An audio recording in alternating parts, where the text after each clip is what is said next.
ভাঙা করেছিল, তো সেটাই খেলাম। এই গরমে টক বস্তু খেতে অনেক ভালো লাগে। আর গাইজ আমি কোথায় যাচ্ছি, কেন যাচ্ছি, পুরোটাই থাকবে এই ব্লগে, তো সম্পূর্ণ ব্লগটা দেখো। পেলাম কই কান খুইলা দুটো কথা কই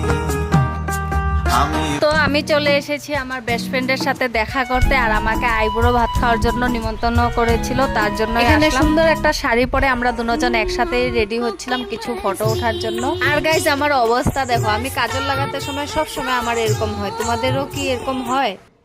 আমি বুঝি না, মানুষের চোখে আইলাইনার লাগায়, মুখটা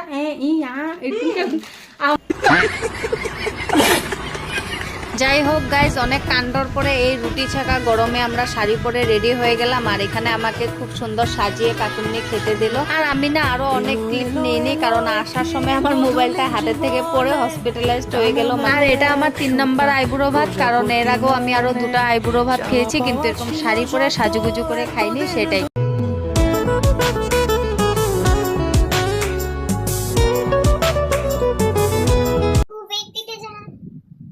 शुरुआत तेरे पीछे की करदा नी मैं तेरे लिंक कमावा पैसे तेरे ते उड़ावा पैसा बेबी मेरा जी करदा দেখ তখন কি সুন্দর কইয়া এই সময় কনফিডেন্স পাই না করার সময়, মানে তখন বলদার মতন করি আমরা। তো গাইজ এই ব্লগটা ছিল 6 জুনের, আর আমি আপলোড করতে করতে এত আলসিয়ামি করেছি যে আজকে 10 জুন হয়ে গেল। আমার এইসব আলসিয়ামির কোনো অবস্থার ব্যবস্থা নেই, যদি আলসিয়ামি না করতাম এতদিনে হয়তো টাকা ছাপিয়ে নিতাম। গাইজ মজা করলাম আজকে ব্লগটা দেখার জন্য। Thanks for watching all, bye bye.